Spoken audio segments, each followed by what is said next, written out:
રશિયાના રાષ્ટ્રપતિ Vladimir Putin એવા રાષ્ટ્રપતિઓમાંથી છે કે જેમના પર હંમેશા જોખમ મંડરાતું હોય છે અને એટલા માટે જ તેમની સુરક્ષાને લઈને એ હદે વ્યવસ્થા કરવામાં આવતી હોય છે કે સામાન્ય લોકો જો જાણે તો ચોંકી જાય।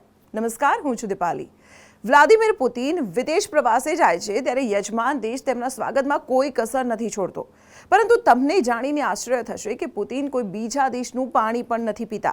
તેમના માટે દરેક વસ્તુ રશિયાથી જ સાથે લઈ જવામાં આવે છે।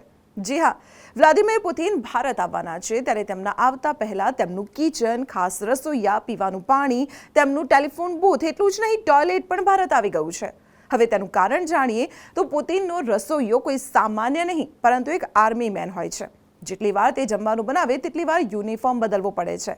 તમામ કરિયાણું પણ રશિયાથી આવે છે। જમવાનું બન્યા પહેલા અને પછી તેનું લેબમાં ટેસ્ટિંગ કરવામાં આવે છે।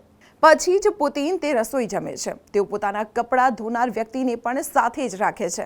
એટલું જ નહીં, પુતિન જે હોટલમાં રોકાવાના છે તે રૂમમાંથી સાબુ, શેમ્પૂ, લોશન બધું જ હટાવી દેવાયું છે। ત્યાં પુતિનના આવતા પહેલા રશિયાનું સામાન મૂકી દેવાશે। એટલું જ નહીં, ભારતમાં પુતિન જે ટોયલેટ યુઝ કરશે તે પણ રશિયાથી આવ્યું છે। તેની પાછળનું કારણ માનવામાં આવે છે કે તેમની હેલ્થને લગતો કોઈ પુરાવો છૂટવો ન જોઈએ। પુતિન દુનિયાના સૌથી પ્રભાવશાળી લોકોમાંથી એક છે, એટલે જ તેમની સામેના જોખમને જોતા આ કવાયત કરવામાં આવતી હોય છે અને એટલે જ આજ સુધી રશિયાના કોઈ પણ રાષ્ટ્રપતિ પર ક્યારેય કોઈ હુમલાની ઘટના નથી બની। આ તેમની સિક્રેટ સુરક્ષા એજન્સીની તાકાત માનવામાં આવે છે। તો આવી જ ઇન્ટરેસ્ટિંગ વાતો જાણવા જોડાયેલા રહો સંદેશ ડિજિટલ સાથે।